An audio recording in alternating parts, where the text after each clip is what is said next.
Brigadier General Leslie R. Groves, Jr. and DuPont's involvement. On the 23rd of September, 1942, Brigadier General Leslie R. Groves, Jr. became the director of the Manhattan Project. Stone and Webster had been engaged to carry out the construction of the Clinton Engineer Works in Oak Ridge, Tennessee, but Groves considered the task of designing, building, and operating the Manhattan Project's facilities to be beyond the resources of a single firm. At the same time, he wanted to keep the number of major contractors down for security reasons.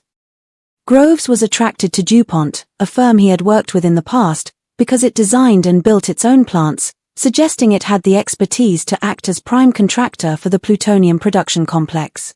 This had the added benefit of not requiring the Manhattan District, the military component of the Manhattan Project, to coordinate the work of contractors on the project, thereby reducing Groves's workload. Groves briefed DuPont Vice President Willis F. Harrington and chemist Charles Stein on the Manhattan Project on the 31st of October. They both protested that the company had no experience or knowledge of physics and that they were incompetent to render any opinion except that the entire project seemed beyond human capability. On the 4th of November, DuPont chemists and engineers, including Stein, Elmer Bolton, Roger Williams, Thomas H. Chilton, and Crawford Greenwalt, visited the metallurgical laboratory in Chicago. On the 10th of November, Groves, Colonel Kenneth Nichols, the deputy chief engineer of the Manhattan District who was responsible for the HEW, the Clinton Engineer Works, and other production sites, Arthur H. Compton, the director of the metallurgical laboratory, and Norman Hilbery, Compton's deputy, met with DuPont's executive committee at the company headquarters in Wilmington, Delaware. Groves assured DuPont's president, Walter S. Carpenter, Jr., that the Manhattan Project was considered of the greatest importance by President Franklin Roosevelt, Secretary of War Henry L. Stimson, and the Chief of Staff of the United States Army George C. Marshall. Mindful of having been denounced as a merchant of death after World War I, DuPont initially refused payment, but for legal reasons, a cost-plus contract was agreed upon, with the fee of $1. At Carpenter's request, OSRD Director Vannevar Bush had Roosevelt initial a letter noting that the government assumed all responsibility for all hazards involved in the project. Site selection. It had originally been intended that the reactors be built at the Oak Ridge site, but Carpenter expressed reservations about this, because Oak Ridge was only 20 miles 32 kilometers from Knoxville.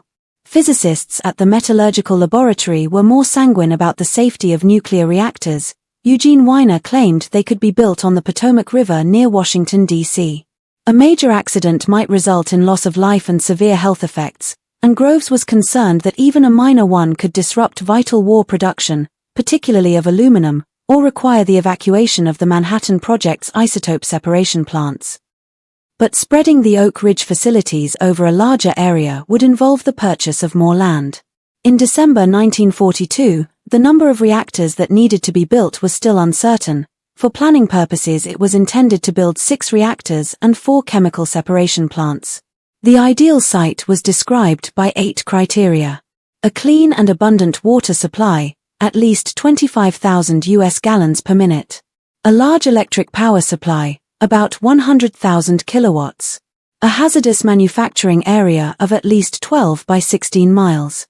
Space for laboratory facilities at least 8 miles from the nearest reactor or separations plant. The employees' village no less than 10 miles upwind of the plant.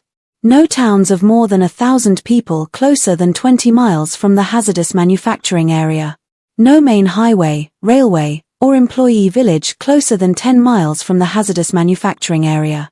Ground that could bear heavy loads. The most important of these criteria was the availability of electric power. The needs of war industries had created power shortages in many parts of the country, and using the Tennessee Valley Authority was ruled out because the Clinton Engineer Works was expected to absorb its excess generating capacity. Between the 18th and the 31st of December 1942, just 12 days after the metallurgical laboratory team led by Enrico Fermi started up Chicago Pile 1, the first nuclear reactor, a survey party consisting of Lieutenant Colonel Franklin T. Matthias and DuPont engineers A. E. S. Hall and Gilbert P. Church inspected several alternative sites. The Hanford Site. They looked at sites near Coeur d'Alene, Idaho, Hanford, Washington, Mansfield, Washington, the Deschutes River and John Day River valleys in Oregon, the Pitt River in California, Blythe, California, and Needles, California, the last two being on the Colorado River. On the 1st of January, 1943, Matthias called Groves from Portland, Oregon, and reported that the Hanford Site was far more favorable in virtually all respects than any other. The survey party noted an abundance of aggregate, which could be used to make concrete, and that the ground appeared firm enough to support massive structures. They noted that a high-voltage power line connecting Grand Gully Dam to Bonneville Dam traversed the site.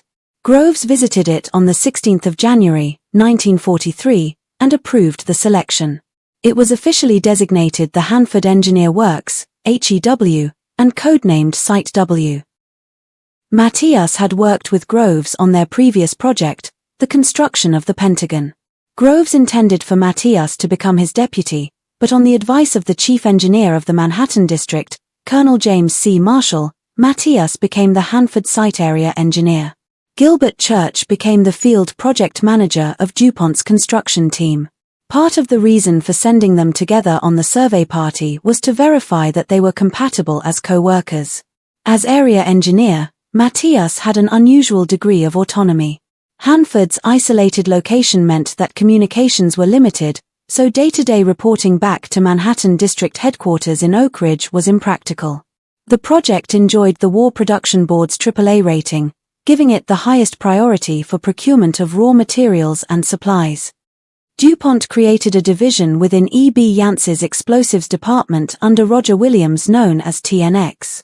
Williams divided it into two subdivisions, a technical division, headed by Greenwalt, to work with the metallurgical laboratory on design, and a manufacturing division under R. Monter Evans to supervise plant operations. Construction was the responsibility of DuPont's engineering department, whose head, E.G. Eckart, assigned responsibility for the plutonium project to his deputy Granville M. Reed. Eventually, 90% of DuPont's engineering personnel and resources were devoted to the Manhattan Project. Land acquisition. Secretary Stimson authorized the acquisition of the land on the 8th of February, 1943. A Manhattan District Project office opened in Prosser, Washington, on the 22nd of February. Federal Judge Louis B. Schwellenbach issued an order of possession under the Second War Powers Act the following day, and the first tract was acquired on the 10th of March. Notices went out in March to residents of White Bluffs, Hanford, and Richland, about 1,500 people in all. The Army dug up 177 graves at the White Bluff Cemetery and moved them to Prosser, on the other side of Rattlesnake Mountain. The land was divided into 5 areas. Area A, at the center of the site, was the location of the project facilities. It was acquired outright, and for safety and security reasons all non-project personnel would be removed. Surrounding Area A was a safety zone, Area B. This land was leased, with its occupants subject to eviction at short notice. Area C was earmarked for the workers' village and was leased or purchased. Area D was earmarked for production plants and was purchased. Finally, there were 2 parcels of land designated as Area E, that were to be acquired only if necessary. Ultimately, 6,599.45 acres of Area E was acquired by lease, fee, or transfer. In all, 4,218 tracts totaling 428,203.65 acres were to be acquired, making it one of the largest land acquisition projects in American history. Since work on the site could not commence immediately, Groves postponed taking physical possession of land under cultivation so that crops already planted could be harvested. Harvest dates ranged from April through September, depending on the type of crop, but when the residents came to be seen as a security hazard, an order was issued on the 5th of July expelling them with 2 days' notice. The harvest in the summer and fall of 1943 was exceptionally bountiful, and prices were high due to the war. This increased land prices. It also promoted exaggerated ideas about the value of the land, leading to litigation. Native American involvement and legacy. Also affected were the Wanapum people, the Confederated Tribes and bands of the Yakima Nation, the Confederated Tribes of the Umatilla Indian Reservation, and the Nez Perce tribe. Native Americans were accustomed to fishing in the Columbia River near White Bluffs for 2 or 3 weeks in October. The fish they caught was dried and provided food for the winter. A deal was struck with Wanapum Chief Johnny Buck, allowing Buck and his 2 assistants to issue passes to fish at the site. This authority was revoked in 1944 for security reasons. The Yakima rejected offers of an annual cash payment, and Matthias provided a truck and a driver to take them to Priest Rapids each day during the fishing season, but they were not permitted to camp there overnight. Matthias gave assurances to the Native Americans that their graves would be treated with respect, but it would be 15 years before the Wanapum were allowed access to mark the cemeteries. In 1997, tribal elders were permitted to bring children and young adults onto the site once a year to learn about their sacred sites. Thanks for watching.